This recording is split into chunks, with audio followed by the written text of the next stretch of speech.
Pesta peringatan pernikahan kami yang seharusnya penuh kebahagiaan, mendadak berubah menjadi arena penghinaan. Mertuaku terdiam saat keluarganya mencaci maki orang tuaku yang datang dari desa. Mereka menyebut kami miskin dan kampungan, tanpa tahu kejutan besar apa yang sedang menanti mereka. Sembari bersiap mendengarkan kisah ini, yuk, absen dulu di kolom komentar, dari kota mana saja kalian menonton. Jangan lupa dukung channel ini dengan like dan subscribe ya, supaya kami makin semangat mempersembahkan cerita yang lebih menarik lagi. Lampu kristal raksasa yang menggantung di tengah langit-langit ballroom Hotel Bintang 5 ini, memancarkan cahaya keemasan yang menyilaukan mata. Di bawahnya, ratusan tamu undangan berlalu lalang dengan pakaian yang harganya mungkin bisa digunakan untuk memberi makan satu desa selama sebulan penuh. Alunan musik klasik dari sebuah kuartet gesek di sudut ruangan mengalun lembut, berusaha menutupi dengungan percakapan basa-basi dari orang-orang yang sibuk memamerkan kekayaan dan status sosial mereka. Malam ini adalah malam perayaan hari jadi pernikahanku yang kelima dengan Bima, suamiku. Sebuah acara yang sebenarnya sama sekali tidak aku inginkan dalam skala sebesar dan semewah ini. Aku berdiri di dekat pintu masuk utama, mengenakan gaun malam berwarna biru safir yang dipilihkan khusus oleh ibu mertuaku. Gaun ini sangat indah, terbuat dari sutra berkualitas tinggi dengan taburan payet yang dijahit dengan tangan. Namun entah mengapa terasa begitu berat dan mencekik di tubuhku. Aku tersenyum ramah, mengangguk, dan menjabat tangan puluhan rekan bisnis Bima serta kerabat dari keluarga besarnya yang datang silih berganti. Rahangku rasanya sudah mulai kaku, karena harus terus mempertahankan senyum yang sama selama hampir 2 jam berturut-turut. Di sampingku, Bima tampak begitu gagah dengan setelan tuxedo hitamnya. Ia sesekali merangkul pinggangku dengan lembut, memberikan usapan menenangkan seolah ia tahu persis betapa lelah dan tidak nyamannya perasaanku berada di tengah kerumunan kaum sosialita kelas atas ini. Sejak awal, aku memang tidak pernah merasa benar-benar cocok dengan dunia Bima. Aku, Ayu, hanyalah seorang perempuan yang lahir dan besar di sebuah desa yang jauh dari hiruk-pikuk ibu kota. Aku terbiasa dengan aroma tanah basah sehabis hujan, hamparan hijau ladang, dan kesederhanaan hidup yang mengutamakan ketentraman hati daripada pamer harta benda. Namun, takdir mempertemukanku dengan Bima saat kami sama-sama menempuh pendidikan di luar negeri. Bima adalah pewaris salah satu perusahaan properti terbesar, sementara aku bisa kuliah di sana berkat beasiswa. Atau setidaknya, itulah cerita yang dibiarkan beredar oleh orang tuaku agar aku tidak menjadi pusat perhatian. Kami saling jatuh cinta. Dan meskipun pada awalnya keluarga Bima menentang keras hubungan kami karena menganggapku tidak sepadan, kekuatan cinta dan ketegasan Bima akhirnya membuat kami berhasil melangkah ke pelaminan. Malam ini, di tengah lautan manusia yang wangi oleh parfum impor dan perhiasan berlian yang menyilaukan, pikiranku terus saja melayang ke arah pintu masuk. Jantungku berdebar tidak karuan. Aku merindukan 2 sosok paling penting dalam hidupku, bapak dan ibu. Mereka sudah berjanji akan datang jauh-jauh dari desa khusus untuk menghadiri acara malam ini. Perjalanan dari desa kami ke ibu kota memakan waktu belasan jam menggunakan jalur darat jika tidak naik pesawat, dan bapak bersikeras ingin membawa beberapa hasil panen terbaik dari kebun kami sebagai hadiah, sehingga mereka memilih menggunakan mobil yang disewa dari desa. Sayang, kamu baik-baik saja. Suara bariton Bima membuyarkan lamunanku. Ia menatapku dengan sorot mata penuh kekhawatiran, menyadari bahwa sedari tadi pandanganku kosong ke arah pintu masuk. Aku menoleh dan memaksakan sebuah senyum yang lebih tulus untuknya. Aku tidak apa-apa, Mas. Cuma sedikit khawatir. Bapak dan ibu belum juga sampai. Padahal kata bapak di telepon tadi sore, mereka sudah masuk area pinggiran kota. Harusnya jam segini sudah tiba di hotel. Bima menggenggam tanganku erat, menyalurkan kehangatan. Mungkin jalanan sedang macet. Ayu, kamu tahu sendiri kan lalu lintas ibu kota pada akhir pekan seperti apa? Apalagi ini Sabtu malam. Jangan terlalu cemas ya, sebentar lagi pasti mereka sampai. Aku sudah meminta asistenku untuk memantau di lobi bawah. Begitu bapak dan ibu datang, mereka akan langsung diantar ke sini dengan pengawalan khusus. Aku mengangguk pelan, merasa sedikit lega mendengar jaminan dari suamiku. Bima memang selalu bisa diandalkan. Ia adalah satu-satunya orang di keluarganya yang tidak pernah mempermasalahkan dari mana aku berasal. Sayangnya, sikap Bima yang hangat itu berbanding terbalik dengan sikap sebagian besar anggota keluarganya yang lain. Belum sempat aku bernapas lega, Sudut mataku menangkap sosok dua orang perempuan yang sedang berjalan menghampiri kami dengan langkah angkuh. Tante Rina, adik dari mendiang ayah mertuaku, dan anak perempuan sematawayangnya yang bernama Siska. Tante Rina mengenakan gaun merah menyala yang terlalu ketat untuk usianya, lengkap dengan kalung berlian besar yang melingkar di lehernya. Sementara Siska, sepupu Bima yang usianya sebaya denganku, memakai gaun desainer berwarna emas yang bagian belakangnya menyapu lantai ballroom. Keduanya berjalan dengan dagu terangkat tinggi, seolah merekalah ratu di acara ini. Wah, wah, wah. Lihat siapa yang sedang berpura-pura menjadi nyonya besar malam ini. Sapa Tante Rina dengan nada suara yang sengaja dikeraskan agar beberapa tamu di sekitar kami bisa mendengarnya. Ia memandangku dari ujung kepala hingga ujung kaki dengan tatapan menilai yang sangat merendahkan. Siska tertawa kecil sambil menutup mulutnya dengan sebelah tangan yang dihiasi cincin-cincin mahal. Selamat hari jadi pernikahan yang kelima, Mas Bima.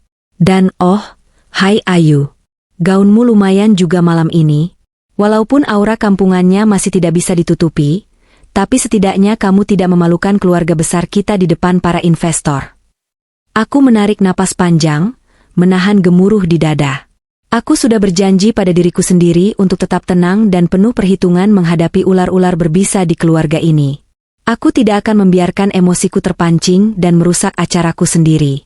Dengan senyum tipis yang sangat terukur, aku menatap langsung ke mata Siska. Terima kasih atas pujiannya, Siska. Aku bersyukur gaun ini terlihat pas di tubuhku. Bukankah lebih baik memakai gaun yang nyaman daripada memaksakan diri memakai barang desainer mahal namun terlihat gelisah karena takut merusaknya? Balasku dengan nada suara yang sangat tenang dan datar. Aku tahu persis bahwa gaun yang dipakai Siska itu adalah gaun sewaan yang harganya selangit, dan ia selalu panik jika ada orang yang berjalan terlalu dekat dengannya. Wajah Siska seketika berubah kaku. Ia membuka mulutnya untuk membalas, namun Tante Rina buru-buru memotong pembicaraan. Sudahlah, Siska. Orang seperti dia mana mengerti nilai dari sebuah karya seni fashion, ucap Tante Rina sinis. Matanya kemudian melirik tajam ke arahku. Ngomong-ngomong, Ayu, aku dengar orang tuamu yang dari desa itu mau datang malam ini. Apa mereka benar-benar akan hadir? Aduh, aku tidak bisa membayangkan bagaimana kagetnya mereka melihat tempat semewah ini. Kuharap mereka tidak melakukan hal-hal yang memalukan seperti orang udik yang baru pertama kali masuk kota. Apalagi di sini banyak kolega bisnis penting suamiku. Bima, yang sejak tadi diam karena mencoba menahan diri demi menghormati tantenya, kini maju selangkah. Wajahnya mengeras.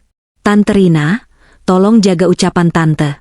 Orang tua Ayu adalah mertuaku, dan mereka adalah tamu kehormatan tertinggi di acara ini.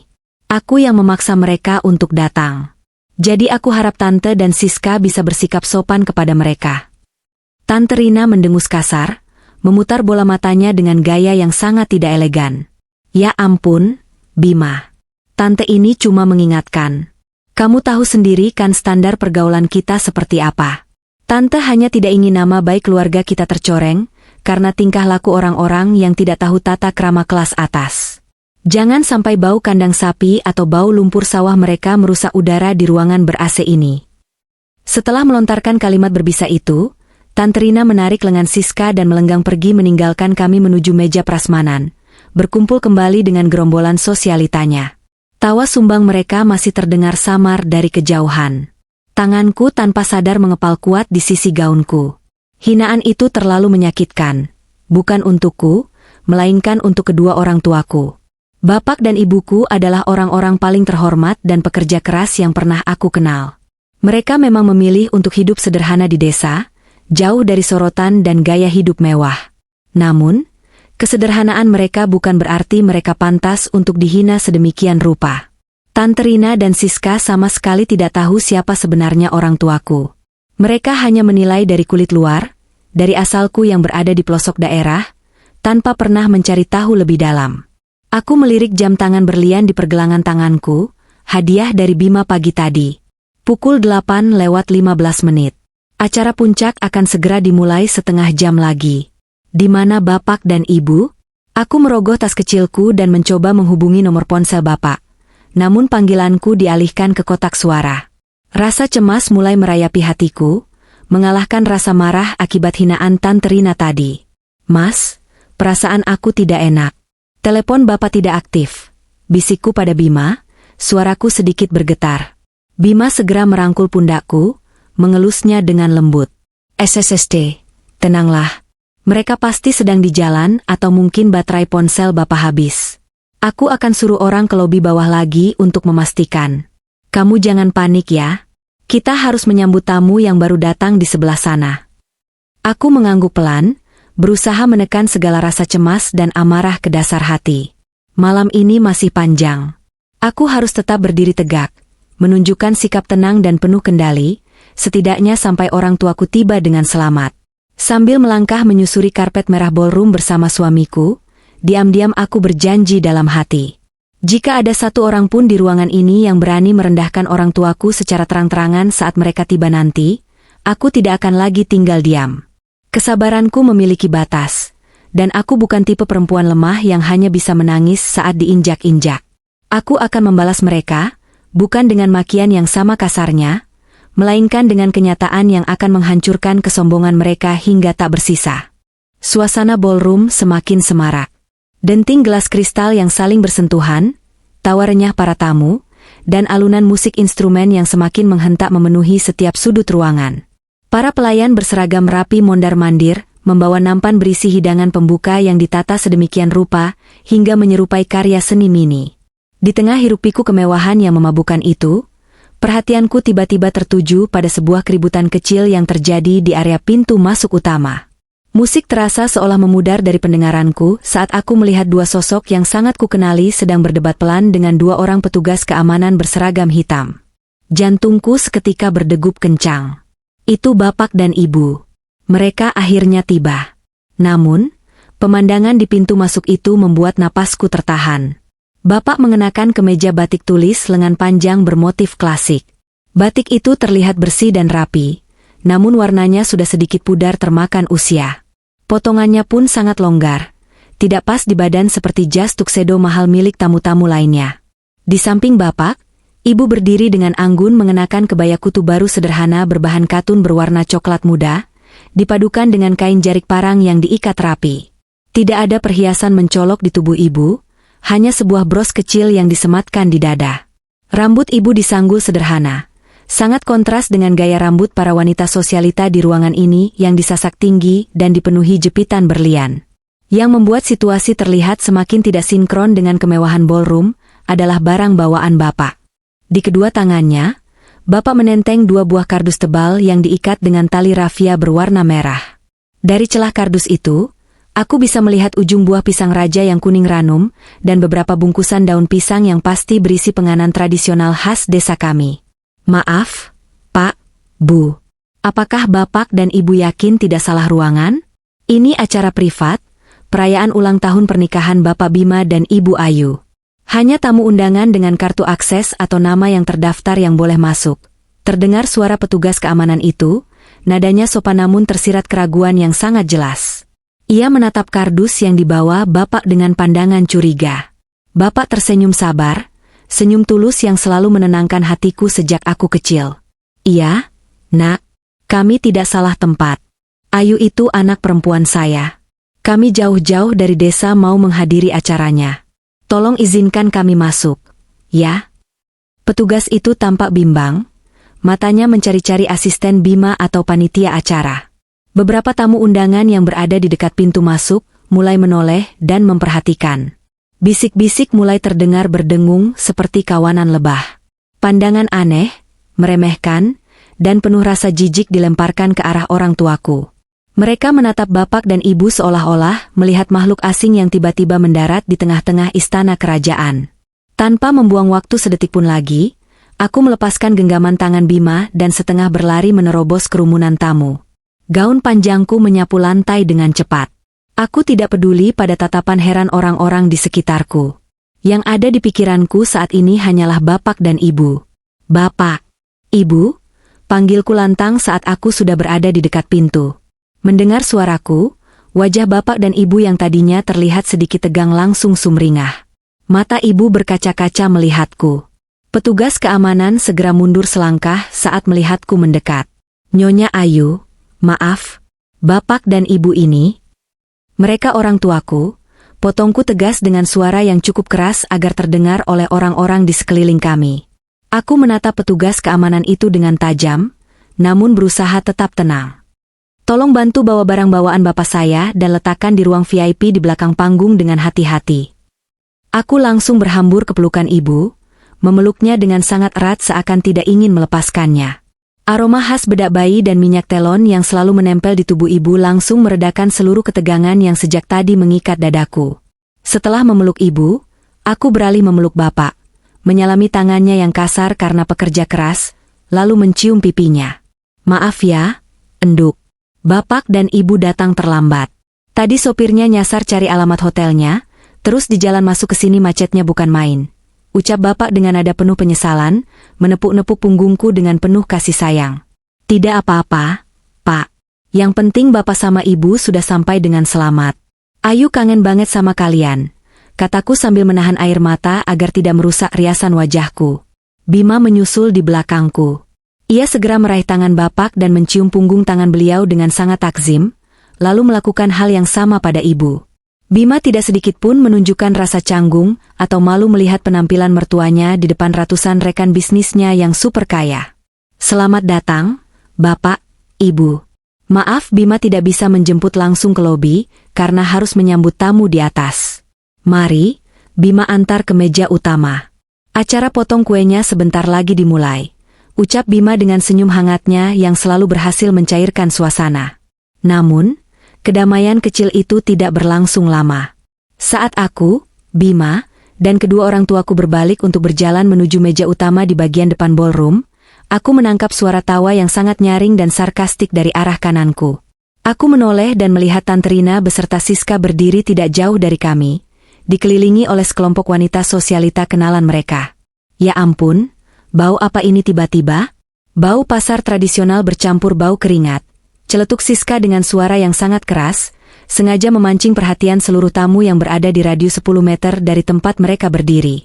Siska mengibas-ngibaskan tangannya di depan hidung dengan gaya berlebihan.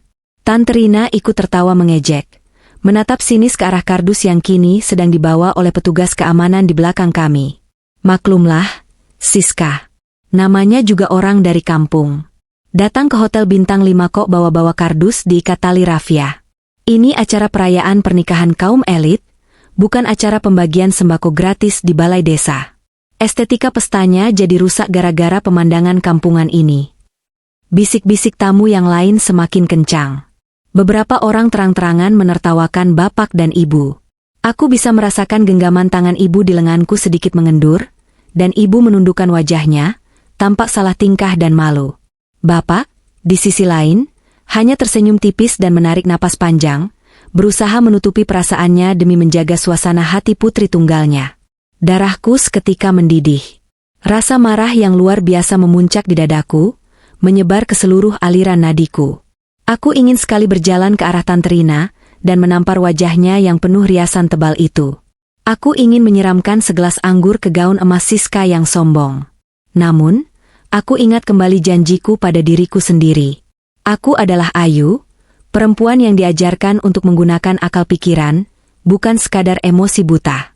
Marah dan mengamuk di depan umum hanya akan merendahkan kelasku, dan membuat bapak serta ibu semakin malu. Aku harus tenang. Aku harus memperhitungkan langkahku dengan sangat hati-hati. Aku meremas tangan ibu dengan lembut, memberikan kode agar ia kembali mengangkat kepalanya. Aku menoleh ke arah Tante Rina dan Siska, memberikan sebuah tatapan sedingin es yang membuat tawa Siska seketika terhenti sejenak. Aku tidak membalas ucapan mereka dengan kata-kata. Belum saatnya. Aku membiarkan mereka merasa menang untuk beberapa menit ke depan. Abaikan saja mereka, Bu. Mari kita jalan ke depan. Meja ibu dan bapak ada di barisan paling depan, di sebelah meja kami, bisikku pada ibu dengan suara pelan namun penuh keyakinan. Kami terus berjalan membelah ballroom. Rasanya seperti berjalan di atas panggung penghakiman. Puluhan pasang mata menatap orang tuaku dengan tatapan menghakimi yang menguliti harga diri. Pakaian sederhana bapak dan ibu seolah menjadi dosa besar di mata orang-orang yang mengagungkan merek desainer ternama. Setibanya di meja VIP yang dikelilingi oleh dekorasi bunga mawar putih impor, aku mempersilakan bapak dan ibu duduk. Sayangnya, Meja keluarga besar Bima berada tepat di sebelah meja VIP kami. Dan tentu saja, di sanalah Tante Rina, Siska, beserta paman dan bibi Bima yang lain duduk. Ketegangan di area meja utama itu begitu pekat, hingga rasanya bisa dipotong dengan pisau. Saat Bapak hendak duduk, beliau tanpa sengaja menyenggol sedikit sandaran kursi milik Siska yang berada di meja sebelah. Sentuhan itu sangat pelan, namun Siska langsung bereaksi seolah ia baru saja tersiram air raksa. "Aduh, hati-hati dong, Pak Tua," jerit Siska sambil berdiri dan membersihkan gaunnya yang sama sekali tidak kotor, seakan-akan sentuhan Bapak menularkan penyakit berbahaya. "Gaun ini harganya puluhan juta. Jangan sampai kotor kena tangan Bapak yang belum dicuci dari desa itu." Bapak segera menunduk dan menangkupkan kedua tangannya di depan dada. "Maaf, Nak, Bapak tidak sengaja. Maafkan Bapak ya." Melihat Bapakku, cinta pertamaku, pria yang selalu melindungiku sejak aku masih bayi, menundukkan kepala dan meminta maaf kepada perempuan sombong yang tidak berguna seperti Siska, membuat pertahananku nyaris runtuh. Aku menarik kursi Bapak agar beliau bisa segera duduk, lalu berdiri tepat di hadapan Siska. "Bapakku sudah minta maaf, Siska, dan sentuhannya sama sekali tidak mengotori gaun sewaanmu itu. Jadi tolong, turunkan nadamu di acaraku," desisku dengan suara rendah yang sangat mengancam. Mataku mengunci tatapannya tanpa berkedip. Aku memastikan hanya Siska dan orang-orang di meja itu yang bisa mendengar nada dinginku yang mematikan. Siska terbelalak. Wajahnya memerah karena aku menyindir soal gaun sewaannya, rahasia kecil yang selama ini ia tutup-tutupi dari teman-teman sosialitanya. Namun, Tante Rina segera menarik lengan anaknya agar duduk kembali. "Sudah, Siska. Tidak usah diladeni. Biarkan saja mereka menikmati makanan mewah ini. Mungkin ini pertama dan terakhir kalinya mereka bisa makan enak di hotel semahal ini," sindir Tante Rina sambil tertawa meremehkan, membuang muka dari meja kami seolah kami adalah sampah. Aku kembali duduk di sebelah Bima. Napasku sedikit memburu meski wajahku terlihat tenang tanpa ekspresi. Bima menatapku dengan sorot mata meminta maaf atas kelakuan keluarganya. Aku hanya membalas tatapannya dengan senyum simpul yang memendam sejuta rencana gelap. Di bawah taplak meja sutra ini, tanganku terkepal erat hingga buku-buku jariku memutih. "Bersenang-senanglah dalam kebodohan kalian, Tante Rina, Siska. Nikmatilah rasa superior kalian yang palsu itu. Kalian menertawakan pakaian sederhana orang tuaku tanpa pernah menyadari bahwa pria tua yang sedang duduk tenang di sampingku ini bisa membeli seluruh hotel ini beserta seluruh isinya. Bahkan bisa membayar seluruh hutang-hutang busuk kalian dalam satu tarikan napas." Aku melirik jam tanganku sekali lagi. Waktunya akan segera tiba. Permainan baru saja dimulai, dan aku pastikan malam ini akan menjadi malam yang tidak akan pernah kalian lupakan seumur hidup kalian. Rangkaian acara makan malam resmi dimulai. Puluhan pelayan berseragam putih bersih dengan sarung tangan kain yang tak kalah putihnya mulai keluar dari pintu dapur utama, berbaris rapi menyerupai batalion tentara yang sedang melakukan parade militer. Mereka membawa nampan-nampan perak besar yang memantulkan cahaya lampu kristal dari langit-langit ballroom. Hidangan demi hidangan mewah mulai disajikan di atas meja kami. Malam ini, Bima memesan set menu perpaduan hidangan Prancis dan Italia kelas atas. Mulai dari hidangan pembuka berupa sup jamur trufle hitam yang aromanya sangat tajam, roti artisan dengan mentega Prancis yang dihiasi serpihan emas murni yang bisa dimakan, hingga hidangan utama berupa potongan daging sapi Wagyu A5 yang sangat lembut, disajikan dengan saus anggur merah yang telah berumur puluhan tahun. Di atas meja kami, berbagai jenis gelas kristal berjejer rapi, masing-masing memiliki fungsi spesifik untuk air putih, anggur merah, dan sampanye. Susunan garpu, pisau, dan sendok perak di sisi kiri dan kanan piring juga terlihat membingungkan bagi siapa saja yang tidak terbiasa dengan etiket makan malam resmi ala kerajaan Eropa. Aku melirik ke arah Bapak dan Ibu. Bapak menatap deretan peralatan makan itu dengan kening berkerut. Tangannya yang kasar, yang terbiasa memegang cangkul dan mengendarai traktor di lahan sawit yang luas di luar pulau sana, kini tampak ragu untuk sekadar menyentuh salah satu garpu. Ibu juga terlihat serba salah. Ia duduk dengan kaku, kedua tangannya saling bertaut di atas pangkuannya yang dibalut kain jarik parang sederhana. Senyum ibu yang biasanya selalu hangat kini terlihat tertahan, seolah ia takut melakukan satu saja kesalahan kecil yang akan membuatku malu di depan keluarga besar suamiku. Aku segera menggeser kursiku sedikit lebih dekat ke arah ibu, menepuk punggung tangannya dengan lembut di bawah meja, dan memberikan senyum paling menenangkan yang bisa kuberikan. Aku mengambilkan serbet kain putih yang dilipat indah seperti angsa, lalu meletakkannya dengan pelan di atas pangkuan ibu.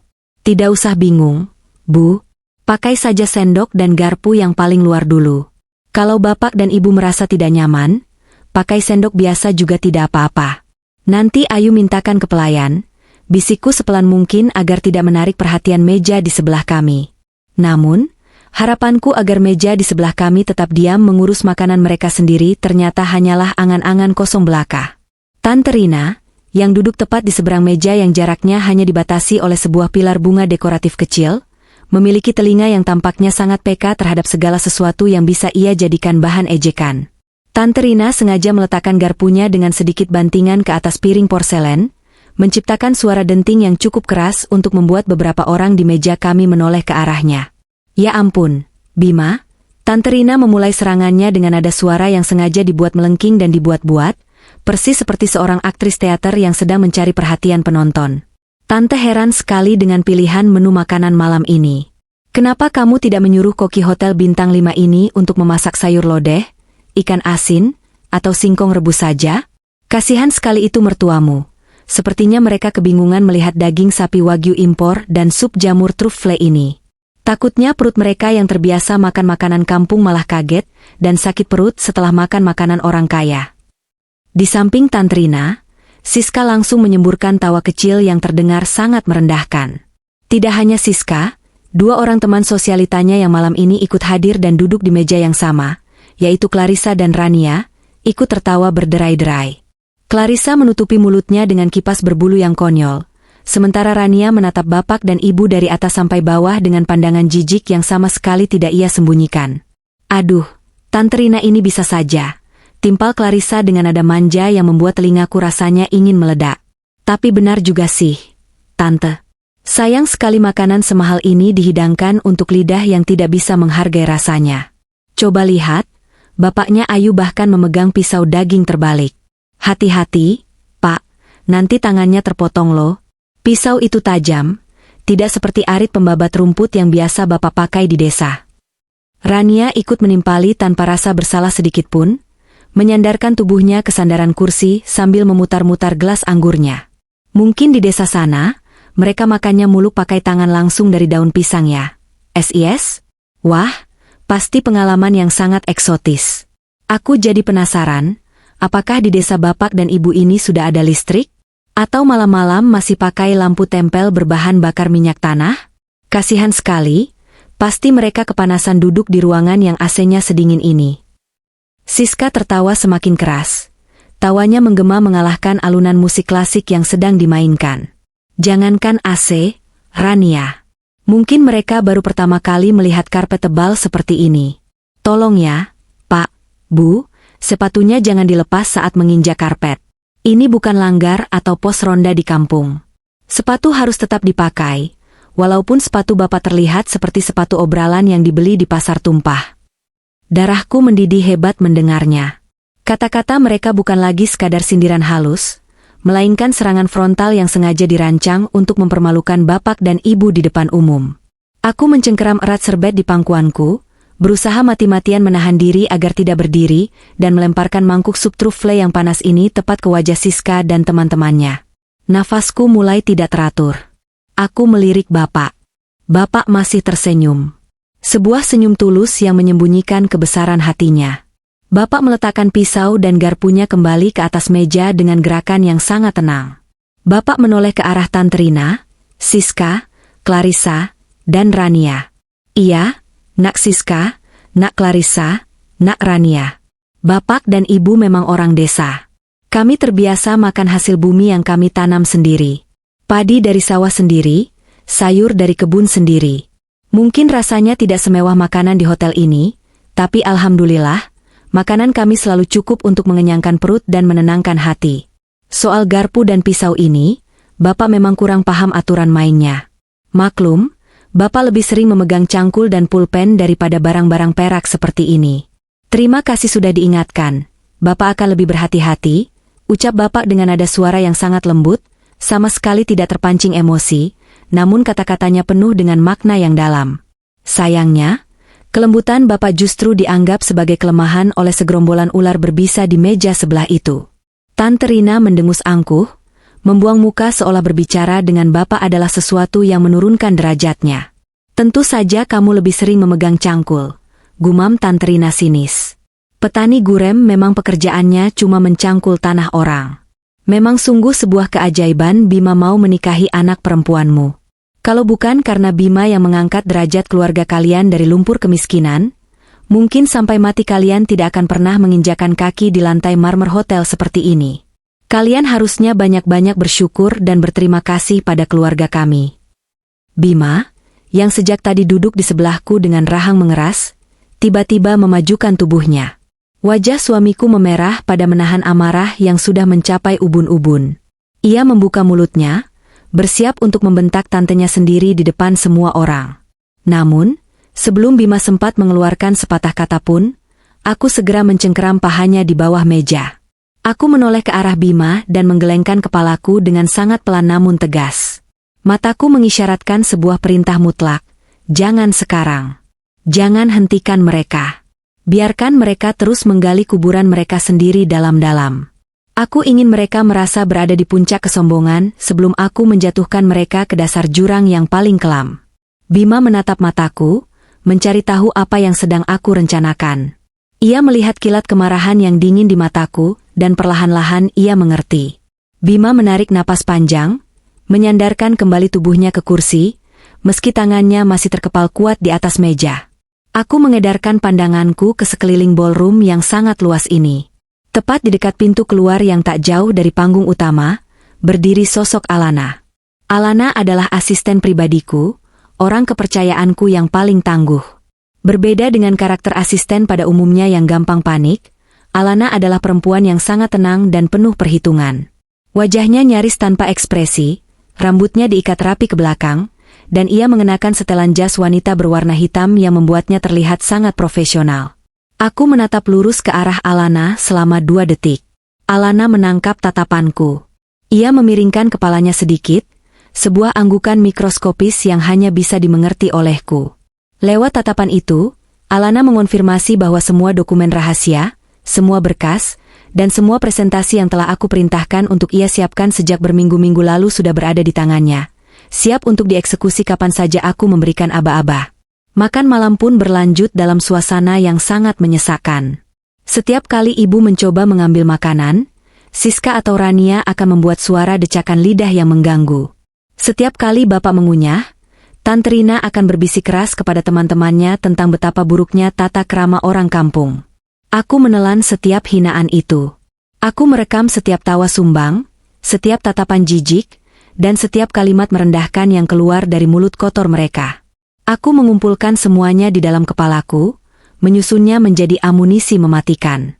Ayu, ibu berbisik padaku dengan suara yang sedikit bergetar. Aku menoleh dan melihat mata ibu sudah berkaca-kaca. Ibu sudah kenyang, enduk. Boleh ibu berhenti makannya? Ibu takut salah lagi mengambil sendok. Orang-orang di meja sana terus melihat ke arah ibu. Hatiku hancur berkeping-keping melihat wanita yang paling aku hormati di dunia ini merasa terintimidasi. Aku menelan ludah yang terasa seperti kepingan kaca di tenggorokanku. Aku memeluk bahu ibu, mengusapnya dengan penuh kasih sayang. Tidak apa-apa, Bu. Kalau ibu sudah kenyang, tidak usah dipaksakan. Sebentar lagi acara makan-makannya selesai, kok. Ibu jangan dengarkan omongan mereka ya. Mereka cuma orang-orang yang tidak punya hati. Ibu dan bapak adalah tamu paling berharga di sini. Bisikku menenangkan, meski suaraku sendiri terdengar sedikit serak menahan tangis. Malam semakin larut. Lampu ballroom sedikit diredupkan, memberikan kesan romantis dan intim, menandakan bahwa sesi makan malam hampir berakhir dan acara puncak akan segera dimulai.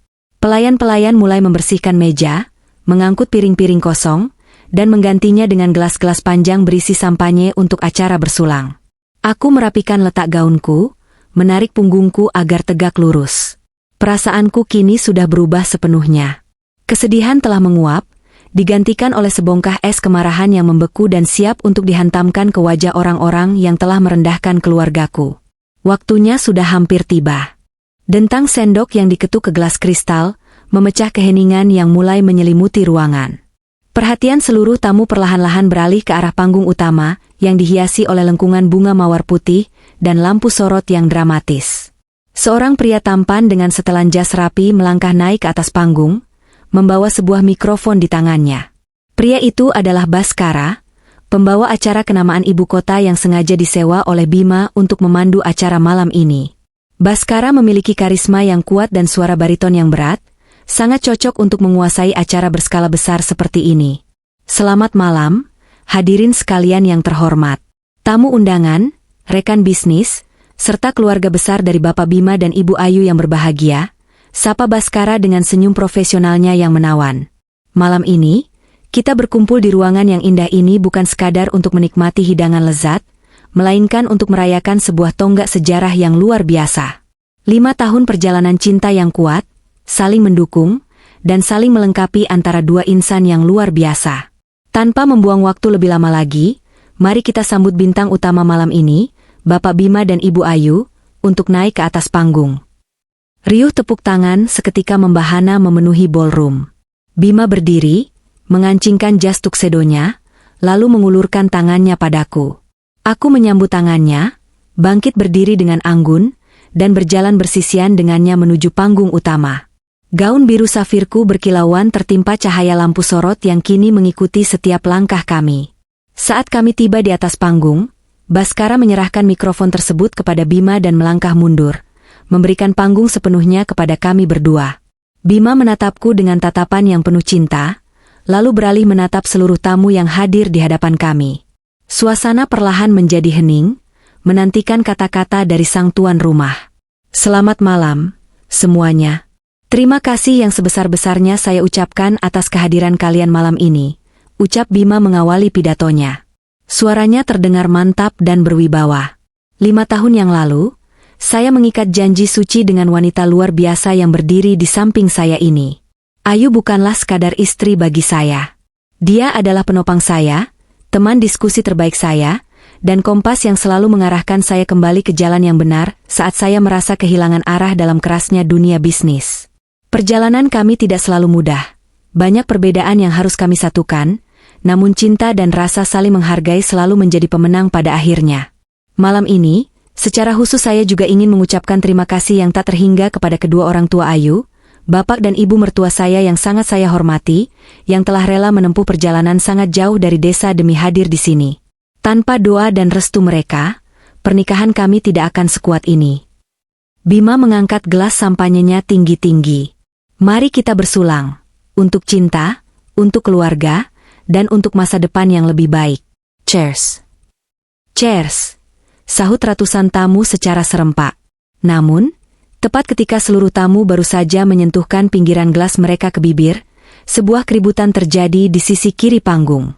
Terdengar suara kursi yang didorong dengan kasar ke belakang hingga nyaris terjatuh.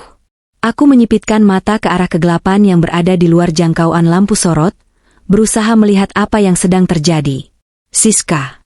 Perempuan itu berdiri dari kursinya dengan sempoyongan. Wajahnya merah padam akibat terlalu banyak menenggak anggur dan sampanye sepanjang sesi makan malam. Gaun emasnya yang panjang terlihat sedikit berantakan. Dengan langkah yang tidak seimbang namun penuh dengan amarah yang membara, Siska berjalan gontai menuju panggung. Beberapa tamu yang dilewatinya mencoba menghindar, menatapnya dengan heran. Di barisan paling depan, seorang tamu kehormatan bernama Kahifa, yang mengenakan gaun hijau zamrud, sampai terkesiap kaget saat Siska tanpa sengaja menyenggol bahunya dengan kasar hingga minuman di gelas Kahifa sedikit tumpah. Minggir, beri jalan, racau Siska dengan suara yang serak dan tidak terkontrol. Bhaskara yang berdiri di sudut panggung mencoba turun tangan. Ia melangkah maju untuk menghadang Siska. Maaf, Mbak. Acaranya sedang berlangsung. Harap kembali ke tempat duduk. Jangan halangi aku, pelayan. Bentak Siska tepat di depan wajah Bhaskara, mendorong dada pria itu dengan sekuat tenaga hingga Bhaskara terpaksa mundur 1 langkah. Siska menaiki anak tangga panggung dengan kasar. Bima segera melangkah maju, memosisikan tubuhnya di depanku untuk melindungiku, wajahnya menegang melihat tingkah sepupunya yang sudah benar-benar di luar batas. Namun Siska tidak memedulikan Bima.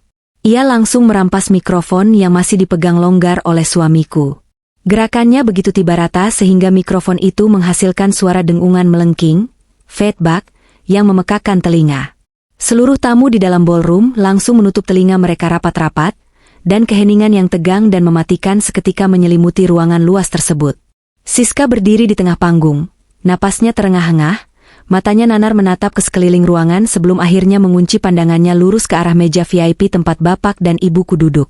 Tangannya yang memegang mikrofon sedikit bergetar, entah karena mabuk atau karena amarah yang tak tertahankan. "Kalian semua?"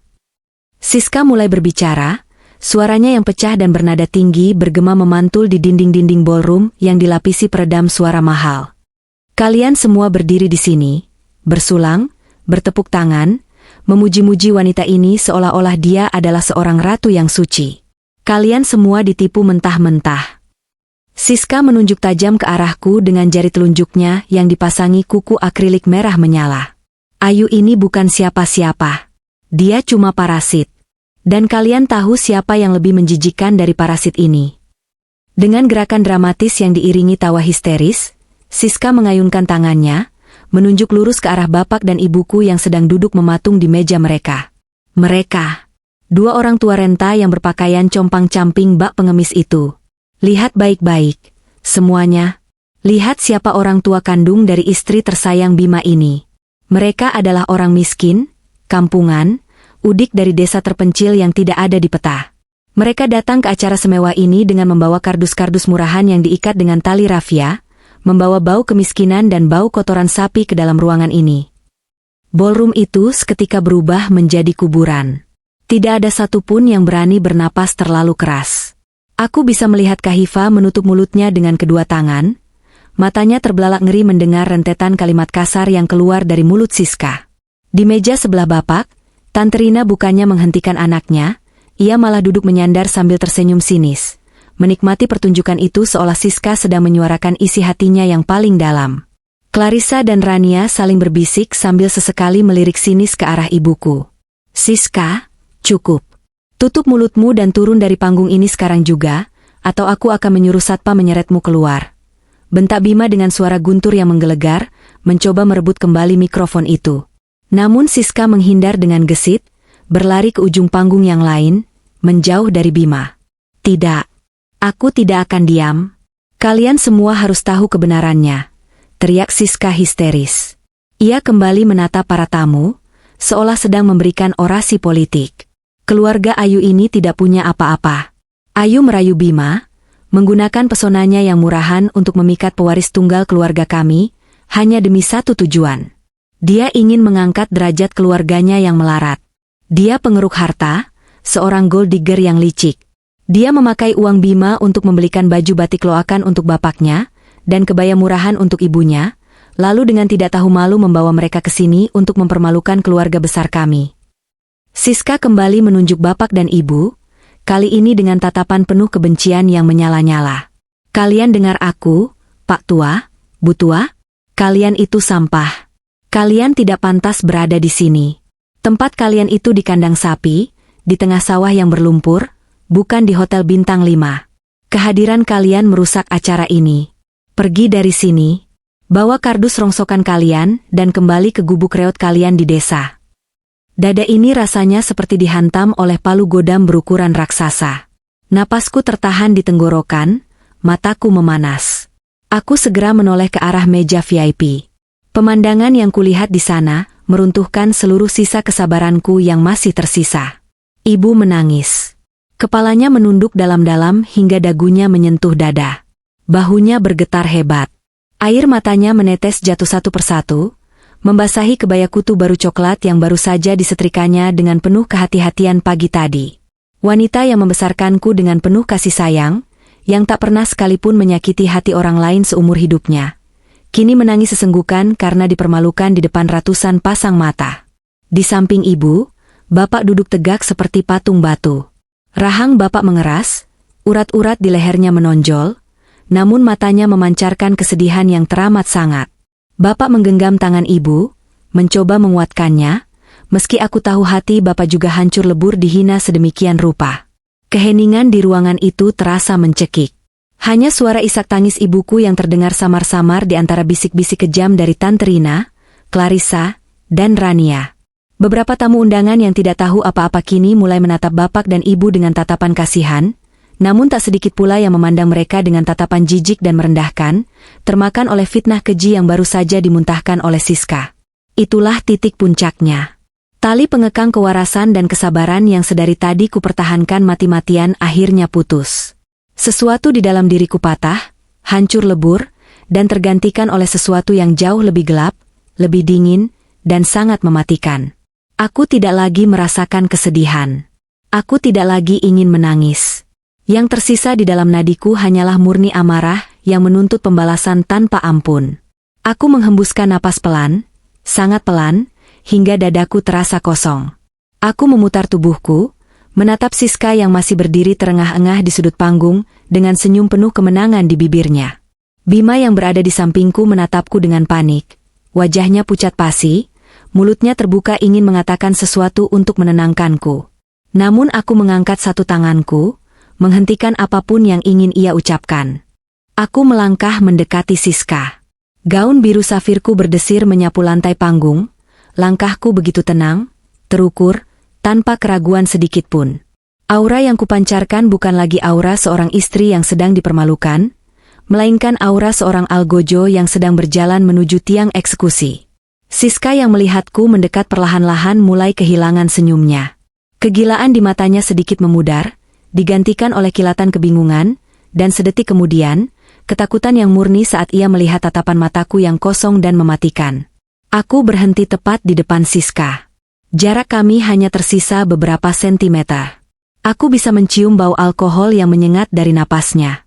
Tanpa mengucapkan sepatah kata pun, aku mengulurkan tanganku, mencengkeram erat mikrofon yang ada di tangannya, dan merenggutnya dengan satu tarikan yang sangat kuat dan kasar hingga Siska terhuyung ke depan dan hampir terjatuh ke lantai panggung. Aku memegang mikrofon itu. Aku menatap lurus ke arah Tante Rina, lalu ke arah Clarissa, Rania, dan akhirnya pandanganku menyapu seluruh tamu di ballroom yang luas ini. Aku melirik jam tanganku sekilas. 15 menit. Hanya butuh waktu 15 menit untuk menghancurkan kesombongan orang-orang ini hingga berkeping-keping. Hanya butuh 15 menit untuk membuat mereka semua, terutama Siska dan Tante Rina, merangkak dan bersujud di bawah sepatu murahan milik bapakku. Waktunya sudah tiba. Aku menggenggam mikrofon itu dengan erat. Ujung besinya terasa dingin di telapak tanganku, kontras dengan darahku yang mendidih. Di depanku, Siska terhuyung mundur, nyaris menabrak tiang penyangga lampu sorot. Matanya yang tadi menyalang penuh kemenangan kini melebar, memancarkan kepanikan yang tak bisa ia tutupi. Ia menatapku seolah baru pertama kali melihat wujud asliku. Napasnya memburu, lipstik merahnya sedikit luntur, membuat wajahnya terlihat berantakan dan menyedihkan. Keheningan di ballroom ini terasa sangat pekat. Ratusan pasang mata menatap lurus ke arah panggung, menahan napas, menantikan apa yang akan dilakukan oleh istri dari sang pewaris tunggal setelah dipermalukan habis-habisan. Di sudut panggung, Baskara, sang pembawa acara, berdiri mematung. Pria itu sudah sangat berpengalaman menghadapi berbagai insiden panggung, namun ketegangan malam ini jelas di luar dugaannya. Ia melangkah mundur perlahan, memberikanku kendali penuh atas panggung ini. Aku mengangkat wajah, menatap lurus ke arah meja tempat Tante Rina duduk. Wanita parubaya itu masih menampilkan senyum sinisnya, meski matanya mulai memancarkan keraguan melihat ketenanganku. Di sebelahnya, Clarissa dan Rania saling berbisik dengan wajah tegang. Lalu pandanganku beralih ke meja VIP. Bapak masih memeluk bahu ibu yang terus menunduk dan menangis tanpa suara. Pemandangan itu bagaikan bahan bakar yang menyiram api di dadaku. Tidak ada lagi toleransi. Siska, panggilku. Suaraku menggema melalui pelantang suara, memecah keheningan dengan nada yang sangat datar, dingin, dan mematikan. Tidak ada isak tangis dalam suaraku. Tidak ada getaran ketakutan. Kamu sudah selesai bicara? Siska menelan ludah, rahangnya mengeras. Ia berusaha mengumpulkan kembali sisa-sisa keberanian palsunya yang didorong oleh alkohol. Kenapa? Kamu mau membela diri? Semua yang aku katakan itu fakta. Keluargamu itu benalu, teriaknya dengan suara serak. Aku tidak membalas teriakannya. Aku justru menoleh ke arah suamiku. Bima berdiri di sampingku dengan wajah tegang. Matanya menatapku penuh tanya, bercampur dengan rasa bersalah yang amat dalam karena keluarganya telah mengoyak harga diri orang tuaku. Aku menatap matanya dalam-dalam.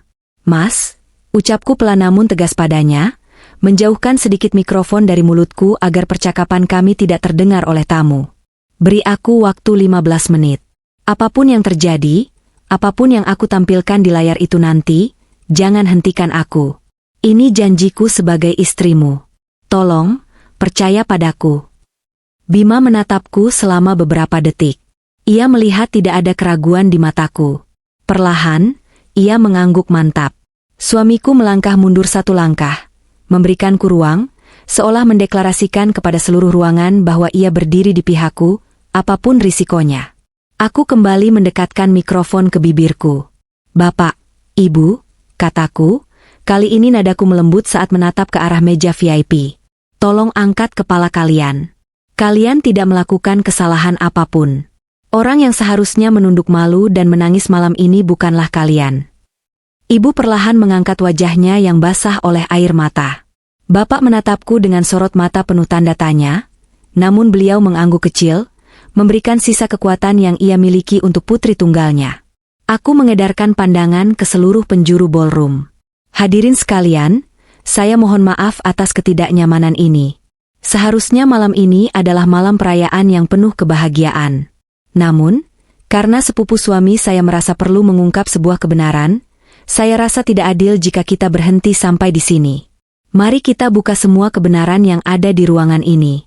Saya hanya butuh waktu 15 menit dari waktu Anda semua."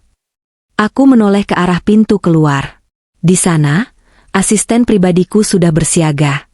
"Alana, bawa kemari," perintahku dengan suara lantang. Dari balik bayang-bayang pilar, Alana melangkah maju. Tidak seperti tamu lain yang tampak terkejut atau berbisik-bisik, wajah Alana sama sekali tidak menyeratkan emosi. Ia sangat tenang, langkahnya terukur, dan matanya memancarkan kecerdasan yang tajam. Alana bukanlah asisten yang mudah panik. Ia adalah seorang perencana yang sangat teliti, tangan kananku yang paling bisa diandalkan. Selama berminggu-minggu, aku sudah mengendus niat busuk dari keluarga Tante Rina, dan aku menugaskan Alana untuk menggali setiap inci kehidupan mereka. Malam ini, semua hasil kerja kerasnya yang penuh perhitungan itu akan membuahkan hasil. Alana menaiki tangga panggung dengan membawa sebuah sabak digital berlayar tipis di tangan kirinya, dan sebuah perangkat penyimpanan data berukuran kecil di tangan kanannya. Ia tidak menatap Siska sama sekali saat melewatinya, seolah perempuan itu hanyalah debu yang tidak penting. Alana berjalan langsung menuju meja operator visual yang berada di sudut kanan panggung. "Nyalakan layar proyektor utama. Matikan lampu sorot panggung setengahnya. Sambungkan perangkat ini ke sistem pusat," perintah Alana kepada petugas operator dengan nada yang sangat tenang namun tidak menerima bantahan. Gerakannya begitu efisien dan penuh perhitungan. Petugas operator yang tampak kebingungan itu melirik ke arah Bima. Bima mengangguk tegas. Dalam hitungan detik, lampu sorot yang menerangi panggung sedikit meredup.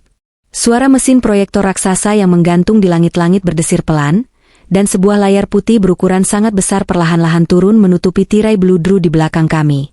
Siska yang melihat persiapan itu mulai panik. Ia maju selangkah ke arahku. "Apa yang mau kamu lakukan? Hah? Kamu mau menayangkan foto-foto gubuk reotmu di desa? Atau kamu mau memutar video orang tuamu sedang membajak sawah untuk mencari simpati?" Cemooh Siska, meski suaranya kini terdengar bergetar karena rasa takut yang mulai menjalar. Aku tersenyum tipis. Senyum yang tidak mencapai mataku. Aku menatap Siska dari atas ke bawah, memperhatikan gaun emasnya yang menjuntai. "Tidak, Siska. Aku tidak akan membuang waktu tamu-tamuku yang berharga untuk membicarakan diriku. Malam ini, panggung ini adalah milikmu. Dan milik ibumu," balasku dengan nada dingin. Aku memberikan kode anggukan kecil ke arah Alana. Alana, dengan ekspresi datarnya yang khas, menekan satu tombol di sabak digitalnya. Layar raksasa di belakangku seketika menyala terang benderang, menampilkan sebuah dokumen yang membuat seluruh orang di ruangan ini terkesiap. Waktu hitung mundur 15 menitku resmi dimulai. Layar raksasa di belakangku kini menampilkan sebuah gambar dengan resolusi yang sangat tajam. Itu adalah sebuah tangkapan layar dari tagihan kartu kredit atas nama Siska, bersanding dengan sebuah kwitansi digital dari butik penyewaan gaun mewah ternama di ibu kota. Angka-angka berwarna merah menyala terpampang jelas di sana, menunjukkan batas limit kartu kredit yang sudah jebol, lengkap dengan rincian denda keterlambatan pembayaran selama berbulan-bulan. Di sebelah kwitansi itu, terpampang foto gaun berwarna emas yang sama persis dengan yang sedang dipakai Siska malam ini, lengkap dengan tulisan tebal, denda keterlambatan pengembalian, peringatan terakhir. Terdengar suara pekikan tertahan dari arah meja tamu. Kahifa, salah satu tamu kehormatan yang duduk di barisan depan, menutupi mulutnya dengan sebelah tangan sambil menatap layar dan Siska secara bergantian. Pandangan Kahifa memancarkan rasa tidak percaya dan jijik yang sangat kentara. Siska mematung. Wajahnya yang tadi merah, karena amarah kini berubah menjadi seputih kertas. Mulutnya terbuka, namun tidak ada satupun suara yang keluar. Ia menatap layar itu dengan mata terbelalak lebar seakan-akan sedang melihat hantu. "Kamu tadi bilang gaun ini harganya puluhan juta, bukan?" tanyaku, suaraku membelah keheningan ballroom yang mencekam. Aku menunjuk ke arah layar tanpa menoleh. "Gaun yang kamu pakai itu memang berharga puluhan juta jika dibeli. Sayangnya, kamu hanya menyewanya dengan harga 2 juta rupiah per malam, dan parahnya lagi, kamu belum membayar biaya sewa itu." Bukti di layar menunjukkan bahwa butik tersebut sudah mengirimkan surat peringatan karena kamu menggunakan kartu kredit yang sudah tidak bisa digesek. "Tutup. Matikan layar itu sekarang juga," jerit Siska histeris. Ia berlari ke arah operator visual, namun Alana dengan sigap melangkah maju, menghalangi jalan Siska dengan tubuhnya. Alana menatap Siska dengan sorot mata sedingin es, berdiri tegak tanpa goyah sedikitpun meski Siska mencoba mendorongnya. "Mundur," ucap Alana tenang, namun nada suaranya sangat mengintimidasi, membuat Siska refleks melangkah mundur dengan gemetar. Aku kembali berbicara melalui mikrofon. "Kalian lihat perempuan yang baru saja menghina orang tuaku ini? Dia menertawakan bapakku yang memakai sepatu sederhana. Dia menganggap dirinya berada di kasta tertinggi, hanya karena memakai gaun yang bahkan bukan miliknya. Hidupnya penuh dengan kebohongan. Dia dan teman-temannya menertawakan kemiskinan, tanpa sadar bahwa merekalah yang sebenarnya sedang mengemis pada gaya hidup yang tidak mampu mereka bayar." Di meja seberang, Clarissa dan Rania yang sejak tadi selalu menempel pada Siska kini terlihat sangat panik. Clarissa buru-buru menggeser kursinya menjauh dari meja Tantrina, sementara Rania memalingkan wajah, pura-pura tidak mengenal Siska. Begitulah sifat asli dari lingkaran pergaulan palsu mereka. Saat satu orang jatuh, yang lain akan lari menyelamatkan diri. "Ayu, jaga sopan santunmu. Kamu memfitnah anakku," teriak Tante Rina dari kursinya. Wanita parubaya itu berdiri dengan kasar, wajahnya merah pada menahan malu. Ia menunjukku dengan tangannya yang bergetar. "Kalian semua jangan percaya. Itu dokumen palsu. Ayu sengaja membuat dokumen palsu untuk menjatuhkan nama baik keluarga kami, karena dia malu latar belakang miskinnya terbongkar." Aku tertawa pelan. Tawa yang hambar dan menggema di seluruh ruangan. Aku menatap Tante Rina tepat di manik matanya. "Fitnah? Kalau begitu mari kita lihat seberapa jauh fitnah ini bisa pergi," tantangku dingin. Aku kembali memberikan kode kepada Alana. Alana mengetuk layar sabaknya satu kali. Gambar di layar raksasa pun berganti. Kali ini, tidak ada lagi tagihan kartu kredit atau gaun sewaan. Layar itu kini menampilkan tumpukan dokumen resmi bertempelkan materai dan stempel dari pengadilan niaga. Di bagian paling atas, terdapat surat peringatan penyitaan aset bangunan dari bank swasta terbesar di negeri ini, ditujukan kepada perusahaan properti milik Paman Bima, yang tak lain adalah suami dari Tante Rina. Bisik-bisik yang tadinya tertahan kini, meledak menjadi keributan kecil. Para tamu, yang sebagian besar adalah pengusaha dan investor, mulai saling berpandangan. Mereka sangat paham arti dari dokumen dengan stempel merah dari pengadilan tersebut. Itu adalah surat pernyataan bangkrut. Itu bohong. Matikan layarnya. Bima, suruh istrimu berhenti. Tante Rina menjerit panik. Suaranya melengking tinggi hingga terdengar menyakitkan di telinga. Ia berlari kecil ke arah panggung, namun sepasang petugas keamanan hotel segera menahannya agar tidak mendekat. "Tante Rina," panggilku dengan suara yang menggema kuat mengalahkan jeritan paniknya. Tante baru saja menyebut orang tuaku sebagai benalu. Tante bilang keluarga kami datang ke sini untuk mengemis. Tapi anehnya, dokumen di belakang saya ini menunjukkan cerita yang sangat berbeda. Perusahaan suami Tante sudah gagal bayar hutang senilai ratusan miliar selama 3 tahun berturut-turut. Bahkan, rumah mewah yang Tante tinggali saat ini sudah masuk dalam daftar lelang bank bulan depan. Aku melangkah maju mendekati bibir panggung, menatap Tante Rina yang kini meronta di pegangan petugas keamanan. Air mata kepanikan mulai merusak riasan tebal di wajahnya. Tante tahu kenapa Bima selama ini menolak setiap proposal bisnis yang suami Tante ajukan? Bukan karena Bima pelit, tapi karena perusahaan Tante sudah hancur lebur akibat gaya hidup kalian yang gila hormat. Tante dan Siska membeli perhiasan, mengadakan pesta sosialita, liburan ke luar negeri, semuanya memakai uang pinjaman dari bank yang tidak pernah kalian bayar. Layar di belakangku kembali berganti. Kali ini menampilkan tangkapan layar puluhan surel dari suami Tante Rina kepada berbagai investor, memohon suntikan dana dengan nada yang sangat putus asa. Beberapa surel bahkan ditujukan kepada kolega-kolega Bima yang malam ini turut hadir di acara ini. Aku bisa melihat beberapa tamu pria berjas mahal di barisan tengah mengangguk pelan, membenarkan fakta bahwa mereka memang sering dihubungi oleh paman Bima untuk meminjam uang. Kalian merendahkan orang tuaku yang datang dengan pakaian sederhana. Kalian menghina tangan kasar bapakku yang terbiasa bekerja keras. Suaraku mulai meninggi, amarahku mengalir tak tertahankan. Bapak dan ibuku mungkin tidak memakai baju desainer. Mereka mungkin tidak tahu cara menggunakan pisau daging wagyu. Tapi mereka tidak pernah berhutang 1 sen pun pada siapapun. Mereka tidur nyenyak di malam hari tanpa perlu takut dikejar-kejar penagih hutang. Sedangkan kalian membungkus diri kalian dengan barang mewah yang semuanya adalah hasil dari memeras uang orang lain. Siska jatuh terduduk di lantai panggung. Tangannya mencengkeram kepalanya yang tertunduk. Ia tidak lagi bisa membalas kata-kataku. Kesombongannya telah hancur lebur di bawah kakiku. Di bawah panggung, Tante Rina berhenti meronta. Lututnya lemas, dan ia merosot ke lantai. Menangis histeris mendapati rahasia kelam keluarganya yang selama ini mereka tutupi rapat-rapat kini dipertontonkan layaknya sirkus murahan di depan ratusan kaum elit ibu kota. Aku mengambil napas panjang. Kalian menyebut bapak dan ibuku sebagai pengemis miskin dari desa. Kalian bilang mereka tidak pantas menginjakan kaki di tempat ini. Ucapku pelan, memecah tangisan histeris Tante Rina dan Siska. Sekarang, mari kita lihat, siapa sebenarnya yang sedang kalian hina. Aku melirik jam di pergelanganku. Masih ada 5 menit tersisa.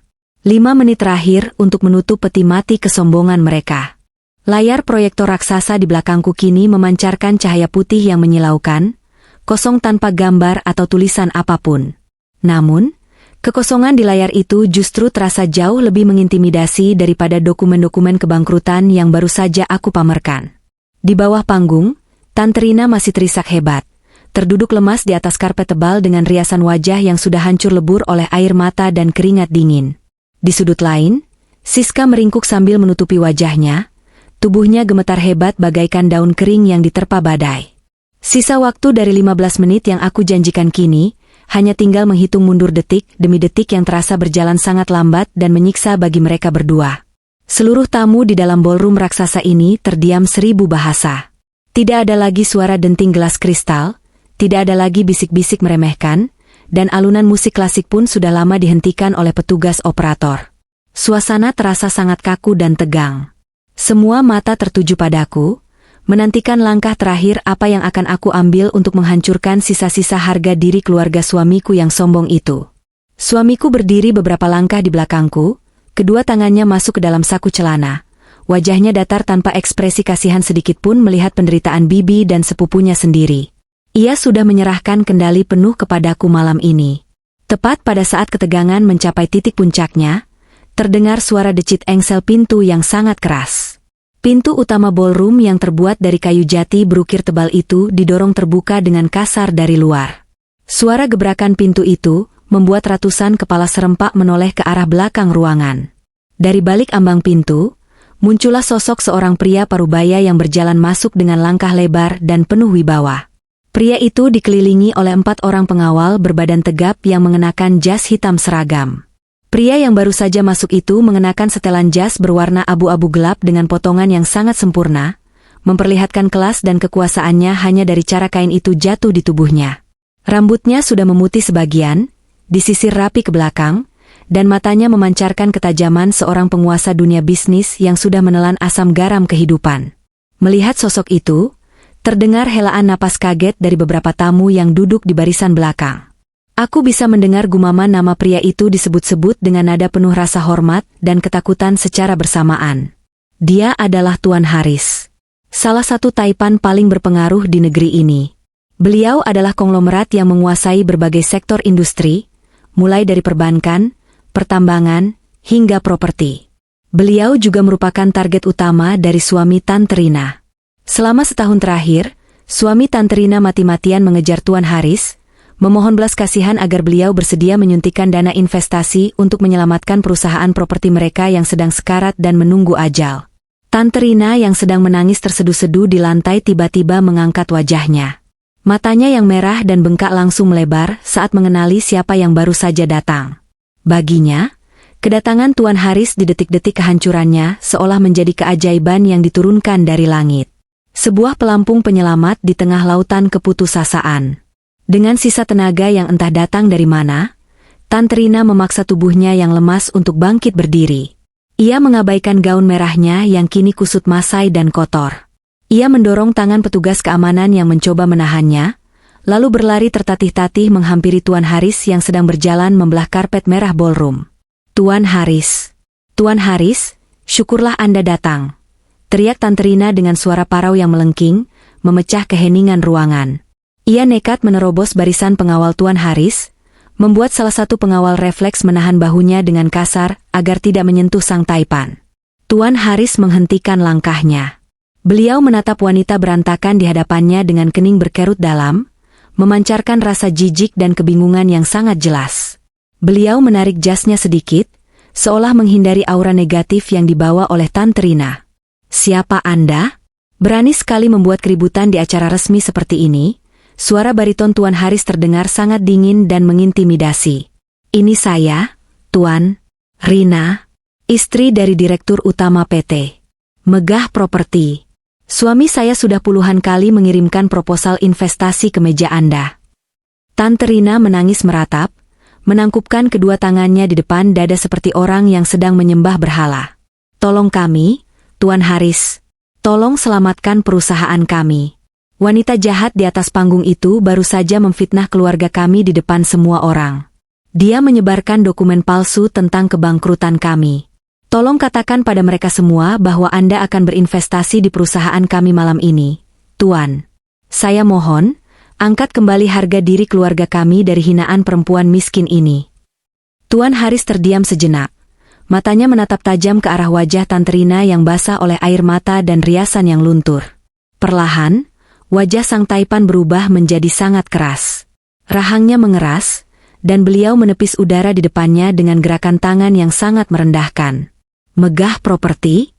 Perusahaan cangkang yang laporan keuangannya penuh dengan manipulasi dan hutang yang menggunung itu. Suara Tuan Haris menggema, menelanjangi sisa kebohongan Tante Rina tanpa ampun. Kalian pikir saya bodoh?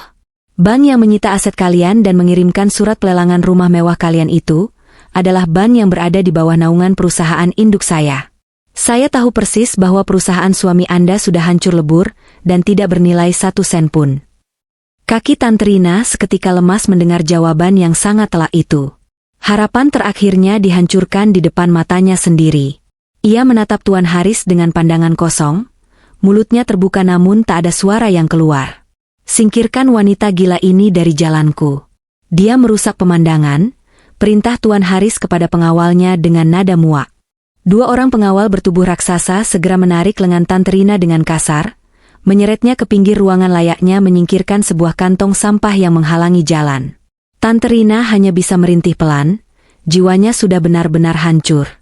Ia jatuh terjerembab di sudut ruangan, disaksikan oleh ratusan tamu yang kini menatapnya dengan tatapan jijik yang sama seperti tatapan yang ia berikan kepada kedua orang tuaku beberapa jam yang lalu. Tuan Haris merapikan letak jasnya yang sama sekali tidak berantakan, lalu kembali melangkahkan kakinya. Pandangannya menyapu sekeliling ruangan, mencari-cari seseorang.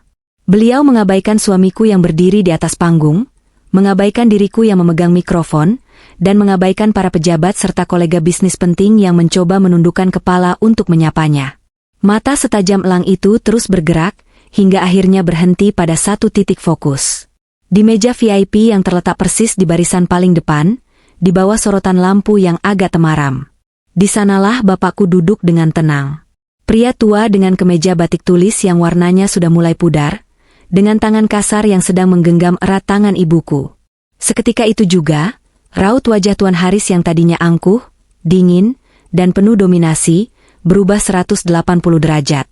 Ketegangan di wajahnya mencair, digantikan oleh ekspresi keterkejutan yang luar biasa, kepanikan yang teramat sangat, dan rasa hormat yang begitu mendalam hingga membuat seluruh tubuhnya menegang. Beliau membelalakan matanya lebar-lebar, seakan tidak percaya dengan apa yang sedang ia lihat di depan matanya.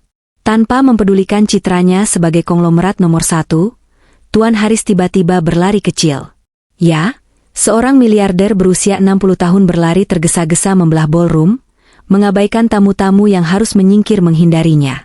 Napasnya terengah-engah saat ia akhirnya tiba di depan meja VIP tempat kedua orang tuaku duduk. Ratusan tamu undangan menahan napas. Suamiku berjalan maju dan berdiri di sampingku di bibir panggung, menatap pemandangan di bawah sana dengan penuh ketegangan. Siska yang masih meringkuk di lantai panggung pun mengangkat kepalanya. Matanya melotot kebingungan melihat taipan terhebat itu berdiri dengan postur tubuh yang merendah di hadapan pria tua yang baru saja ia caci maki habis-habisan. Setibanya di depan meja bapak, Tuan Haris langsung membungkukkan badannya sangat dalam. Sebuah bungkukan 90 derajat yang sangat sempurna, sebuah gestur penghormatan tertinggi yang hanya diberikan kepada seseorang yang memiliki kedudukan yang jauh lebih tinggi darinya. Beliau menahan posisi membungkuk itu selama beberapa detik yang terasa seperti keabadian bagi seluruh orang yang menyaksikannya. Ya Tuhan yang Maha Besar, Tuan Abdi Haryanto. Nyonya, suara Tuan Haris bergetar hebat saat ia akhirnya mengangkat wajahnya, menatap bapak dan ibu dengan penuh takzim. Matanya bahkan terlihat sedikit berkaca-kaca. Saya benar-benar minta maaf. Saya sungguh tidak tahu bahwa Anda berdua malam ini berkenan turun gunung dan hadir di acara ini. Jika saya tahu, saya sendiri yang akan menjemput Anda dengan jet pribadi saya di bandara. Mohon maafkan kelancangan saya yang datang terlambat dan tidak menyambut Anda dengan layak. Keheningan yang mematikan kembali merampas udara di dalam ballroom. Mulut para tamu ternganga lebar. Siska tampak seperti baru saja disambar petir di siang bolong. Tante Rina yang berada di sudut ruangan berhenti menangis. Wajah pucatnya berubah menjadi kelabu seperti mayat. Bahkan beberapa kolega suamiku yang biasa bersikap tenang kini berdiri dari kursi mereka saking terkejutnya melihat pemandangan mustahil ini. Sang raksasa bisnis, Tuan Haris, menundukkan kepalanya dalam-dalam di hadapan seorang pria desa berpakaian lusuh. Otak mereka seolah menolak untuk memproses kenyataan gila yang sedang terjadi di depan mata mereka. Bapakku, dengan kesederhanaannya yang tidak pernah luntur oleh waktu maupun tempat, tersenyum hangat. Senyum khas bapak yang menenangkan. Beliau melepaskan genggaman tangannya dari ibu, lalu berdiri dan menepuk bahu Tuan Haris yang dilapisi jas mahal itu dengan sangat santai. Persis seperti seorang kawan lama yang bertemu di warung kopi pinggir jalan desa. Ah, kamu ini berlebihan sekali, Haris. Berdirilah yang tegak, tidak usah membungkuk-bungkuk begitu, nanti punggungmu sakit. Ucap bapak dengan nada suaranya yang lembut dan kental dengan logat daerah. Saya dan istri kemari murni karena rindu pada anak dan menantu. Ini acara keluarga, bukan rapat pemegang saham atau acara peresmian pabrik. Makanya saya minta anak saya untuk tidak usah repot-repot menyebar berita soal kedatangan saya. Saya cuma ingin duduk tenang makan pisang rebus bawaan dari rumah. Tuan Haris tertawa canggung, mengusap keringat dingin yang tiba-tiba mengucur di dahinya menggunakan sapu tangan sutra. Tuan Abdi selalu saja suka merendah. Tapi tetap saja, kehadiran Tuan di sini adalah sebuah anugerah besar. Tuan adalah dewa penolong saya. Aku berjalan perlahan menuruni tangga panggung, diikuti oleh suamiku di belakangku. Gaun biruku berdesir memecah keheningan saat aku melangkah mendekati meja bapak.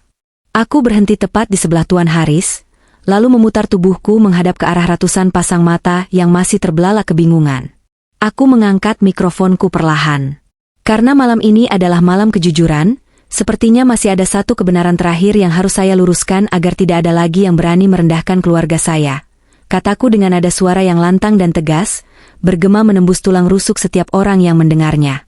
Aku menatap lurus ke arah Siska yang kini merangkak pelan ke tepi panggung, wajahnya dipenuhi teror yang tak terlukiskan. Lalu aku menatap Tante Rina yang bergetar hebat di sudut ruangan. Kalian menyebut bapak saya sebagai petani gurem. Kalian menyebut keluarga kami melarat dan bau tanah. Ucapku dingin. Tuan Haris, karena kebetulan Anda ada di sini, bersediakah Anda menjelaskan kepada tamu-tamu terhormat di ruangan ini, dan khususnya kepada keluarga suamiku yang sangat berkelas ini, siapa sebenarnya pria tua berpakaian kampungan yang sedang berdiri di sebelah Anda ini? Tuan Haris segera memutar tubuhnya menghadap para tamu. Wajahnya berubah menjadi sangat serius dan berwibawa. Matanya menatap tajam, menyapu seluruh hadirin dengan pandangan seorang penguasa sejati. Dengarkan saya baik-baik, kalian semua. Suara Tuan Haris menggelegar, syarat akan kemarahan melihat idola dan penyelamat hidupnya diperlakukan tidak pantas. Kalian yang menertawakan pria ini adalah sekumpulan manusia bodoh yang matanya dibutakan oleh merek baju dan harga sepatu. Pria yang sedang kalian hina malam ini adalah Tuan Abdi Haryanto. Beliau adalah pemilik tunggal dari puluhan ribu hektar lahan kelapa sawit yang tersebar di daratan Sumatera dan Kalimantan. Pabrik-pabrik pengolahan minyak kelapa sawit terbesar yang produknya setiap hari kalian gunakan di rumah sakit, hotel mewah, dan restoran bintang 5, semuanya adalah milik beliau. Ruangan itu seketika dipenuhi oleh suara tarikan napas kaget yang sangat panjang. Beberapa tamu wanita bahkan memekik tertahan. Clarissa dan Rania, teman sosialitas Siska, kini merosot di kursi mereka, wajah mereka putih pasi seolah aliran darah telah sepenuhnya berhenti mengalir di tubuh mereka. Tuan Haris belum selesai. Beliau maju selangkah, menunjuk ke arah Bapak dengan penuh kebanggaan.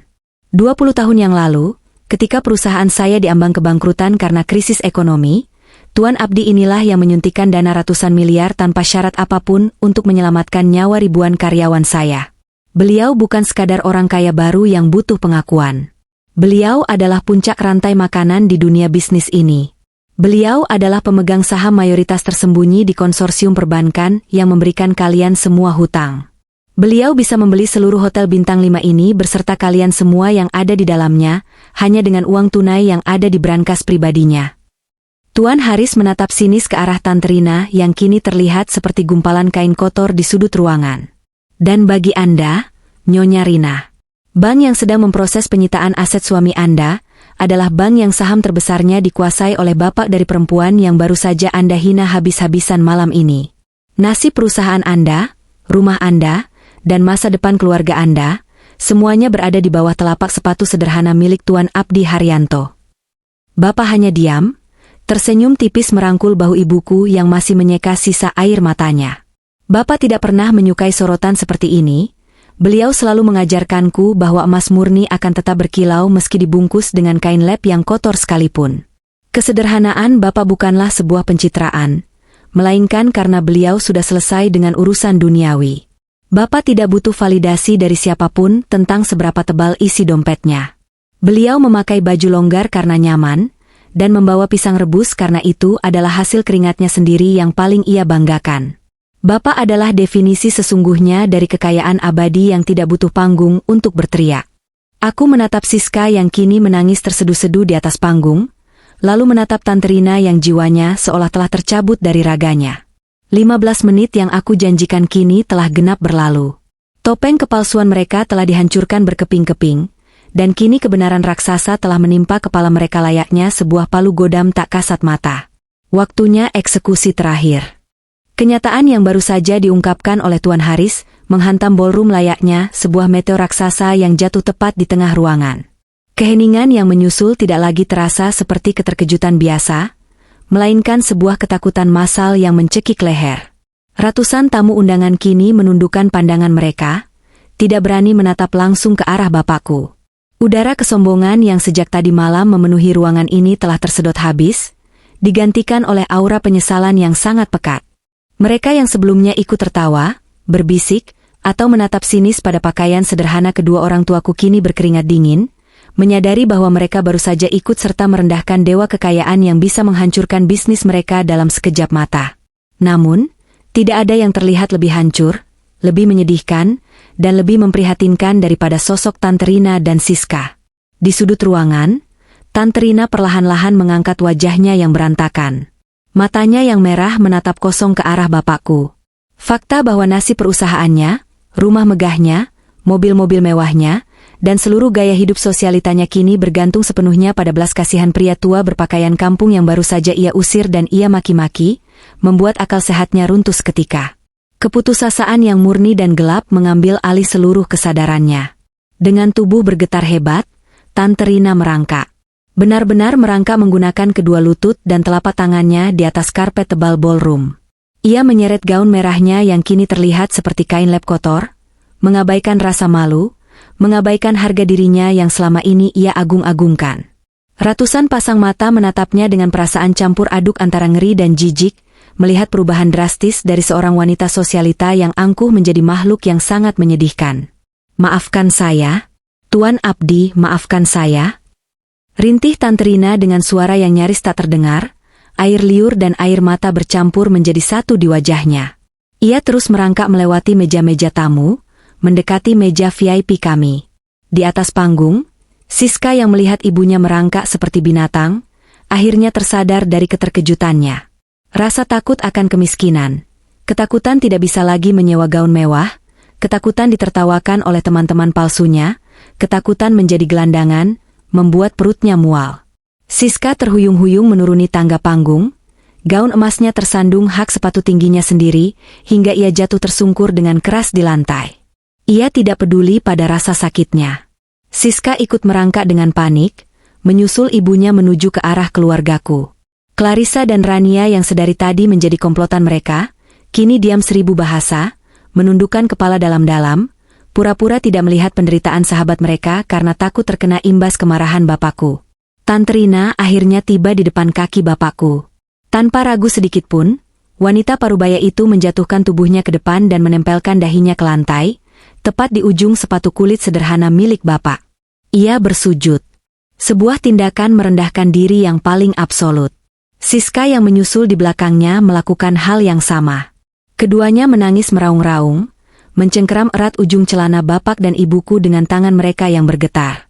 "Tuan Abdi, Nyonya, enduk Ayu, ampun." Ratap Tante Rina histeris, suaranya teredam oleh lantai karpet. "Saya salah. Saya buta. Mata saya sudah tertutup oleh kesombongan. Saya mohon, Tuan, jangan cabut nyawa perusahaan kami. Jangan sita rumah kami. Suami saya bisa mati serangan jantung jika tahu saya menghina penyokong dana terbesarnya. Ampuni mulut kotor saya, Tuan. Saya bersumpah akan mencuci kaki Anda berdua jika itu bisa membuat Anda memaafkan keluarga kami." Siska mengangkat wajahnya yang berlumuran riasan maskara hitam yang luntur. "Ayu, Mas Bima, tolong aku, maafkan aku. Aku cuma bercanda. Tadi itu aku sedang mabuk. Aku tidak sadar dengan apa yang aku ucapkan. Aku janji tidak akan pernah mengganggumu lagi. Tolong jangan hancurkan keluargaku. Ayu, aku tidak mau jadi miskin. Aku tidak bisa hidup miskin." Teriak Siska dengan nada memelas yang sangat menyayat hati, menarik-narik ujung gaunku dengan kasar. Aku menatap dua wanita yang sedang bersujud di bawah kakiku ini, dengan perasaan yang sangat dingin dan kosong. Tidak ada setitik pun rasa kasihan di dalam hatiku. Jika Tuan Haris tidak datang, jika kebenaran tentang siapa bapakku tidak terungkap malam ini, aku tahu persis bahwa Tante Rina dan Siska tidak akan pernah berhenti menghina, menginjak-injak, dan menertawakan ibuku yang menangis di meja ini. Mereka tidak menyesal karena telah berlaku jahat. Mereka menyesal karena ternyata orang yang mereka sakiti memiliki kuasa untuk menghancurkan hidup mereka. Aku menarik ujung gaunku dengan kasar dari cengkeraman tangan Siska, membuat perempuan itu tersungkur kembali ke lantai. Aku mundur satu langkah, menatap mereka dari atas ke bawah. Bapakku, dengan kebesaran hati yang selalu membuatku kagum, hanya menghela napas panjang. Beliau menunduk, menatap Tante Rina dan Siska dengan pandangan yang penuh rasa kasihan, bukan amarah. Bapak tidak menarik kakinya, namun beliau juga tidak membalas sentuhan mereka. "Berdirilah, Nyonya Rina, Nak Siska. Tidak perlu bersujud pada manusia seperti ini. Ini bukan tempatnya," ucap bapak dengan suaranya yang tenang dan datar. Bapak dan Ibu sudah memaafkan kalian sejak kata pertama kalian keluar dari mulut kalian. Kami orang desa, kami terbiasa dihina dan dicaci. Hati kami tidak akan lecet hanya karena hinaan dari mulut manusia. Tante Rina dan Siska seketika mendongak. Mata mereka berbinar penuh harapan. Terima kasih, Tuan Abdi. Terima kasih. Anda sungguh berhati malaikat. Jadi perusahaan suami saya akan selamat, kan? Anda akan meminta bank untuk membatalkan lelangnya?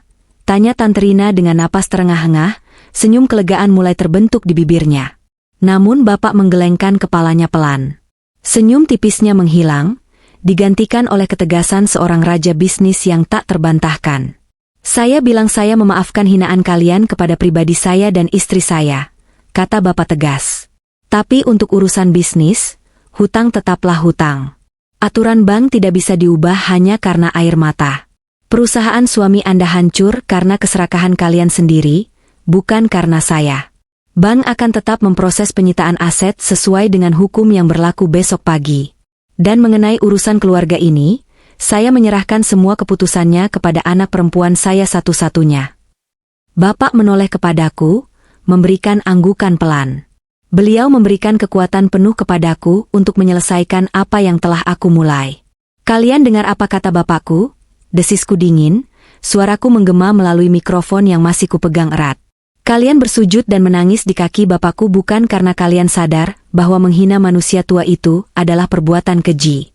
Kalian tidak menangisi ibuku yang kalian buat menangis. Kalian hanya menangisi harta kalian yang akan hilang besok pagi. Permintaan maaf kalian itu busuk, palsu, dan murahan, sama murahannya dengan karakter kalian yang sebenarnya. Aku berpaling ke arah asistenku, Alana, yang berdiri siaga di sudut panggung. Aku memberikan isyarat tangan yang sangat jelas. Alana, panggil pihak keamanan. Seret dua orang ini keluar dari acaraku sekarang juga.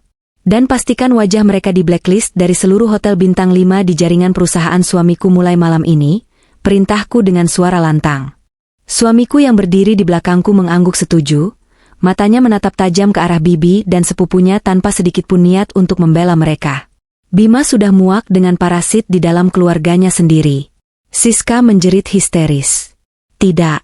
Ayu, tolong. Jangan usir kami. Mas Bima, tolong ibumu. Namun jeritan itu tidak ada artinya. 6 orang petugas keamanan bertubuh kekar segera maju.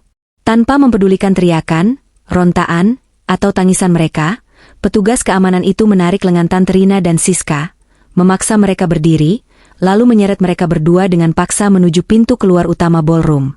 Ratusan tamu undangan membelah diri, memberikan jalan bagi mereka untuk diusir layaknya penjahat yang tertangkap basah. Suara raungan tangis Siska dan Tante Rina semakin lama semakin menjauh, dan akhirnya menghilang sepenuhnya saat pintu kayu jati raksasa itu ditutup rapat dengan suara debuman yang sangat keras. Ballroom kembali hening. Namun kali ini, udaranya terasa jauh lebih bersih. Beban berat yang sedari tadi menekan dada kami seolah menguap begitu saja. Penyakit yang merusak keindahan malam ini telah berhasil diangkat dan dibuang ke tempat yang semestinya. Aku menghela napas panjang, sangat panjang, hingga bahuku sedikit menurun. Aku menoleh ke arah meja VIP, menatap wajah bapak dan ibuku yang kini terlihat jauh lebih tenang. Aku tersenyum tulus kepada mereka. Tuan Haris, yang sedari tadi berdiri mengamati jalannya eksekusi dengan senyum puas, tiba-tiba bertepuk tangan pelan. Bunyi tepukan tangannya itu segera menular. Satu demi satu, para tamu undangan ikut bertepuk tangan, hingga akhirnya seluruh ballroom bergemuruh oleh sorak-sorai dan tepuk tangan yang memekakan telinga. Tepuk tangan itu bukanlah untuk merayakan kehancuran orang lain, melainkan sebuah bentuk penghormatan yang luar biasa kepada bapak dan ibuku. Para pengusaha kaya, pejabat, dan sosialitas sejati yang sebelumnya termakan fitnah, kini memandang orang tuaku dengan tatapan kagum dan respek yang amat dalam. Tuan Haris mengambil sebuah gelas kristal berisi sampanye dari meja terdekat, mengangkatnya tinggi-tinggi. Mari kita bersulang. Bukan untuk uang, bukan untuk jabatan, tapi untuk kehormatan sejati dan kesederhanaan hati yang sesungguhnya. Untuk Bapak Abdi dan Ibu. Orang tua hebat yang berhasil mendidik seorang putri yang luar biasa tangguh. Teriak Tuan Haris. Untuk Bapak dan Ibu, balas ratusan tamu serempak. Mereka semua mengangkat gelas mereka tinggi-tinggi, mengarahkan senyum dan anggukan hormat ke arah meja VIP tempat bapak dan ibuku duduk. Air mata kebahagiaan akhirnya menetes dari pelupuk mataku. Ini bukan air mata kesedihan, melainkan air mata kelegaan. Suamiku berjalan memeluk pinggangku dari belakang, mengecup puncak kepalaku dengan penuh rasa bangga dan cinta yang mendalam. Ia membisikkan kata terima kasih berulang kali di telingaku. Malam itu, sisa acara perayaan hari jadi pernikahan kami berjalan dengan sangat magis dan indah. Tidak ada lagi yang berani mencemooh bau tanah atau pakaian sederhana. Para tamu undangan kelas atas justru bergantian datang ke meja bapak dan ibu, bukan untuk menjilat, melainkan untuk bersalaman dengan tulus, meminta nasihat kehidupan, atau sekadar berbincang tentang kesederhanaan yang membuat bapak menjadi pria yang paling disegani di ruangan ini. Bapak menanggapi mereka dengan senyum khasnya, menceritakan tentang panen pisang dan filosofi padi yang merunduk saat berisi. Saat aku duduk di antara bapak dan suamiku, menatap ibuku yang kini tertawa lepas berbincang dengan Tuan Haris tentang resep masakan desa, aku menyadari satu hal yang sangat penting. Kemewahan, pakaian desainer, dan gelar sosial tidak akan pernah bisa membeli kelas. Kelas dan harga diri sejati lahir dari karakter yang kuat, dari kesabaran yang tak berujung, dan dari kerendahan hati yang tidak butuh pembuktian. Malam ini, di bawah gemerlap lampu kristal Hotel Bintang 5, bapak dan ibuku telah mengajarkan kepada ratusan kaum elit ibu kota bahwa kemilau emas yang paling terang tidak berasal dari perhiasan berlian yang dipakai, melainkan dari hati yang bersih dan jiwa yang tak tertandingi oleh siapapun. Dan aku, putri tunggal dari petani kaya raya itu, akan memastikan bahwa tidak akan ada lagi orang yang berani memandang sebelah mata pada kesederhanaan.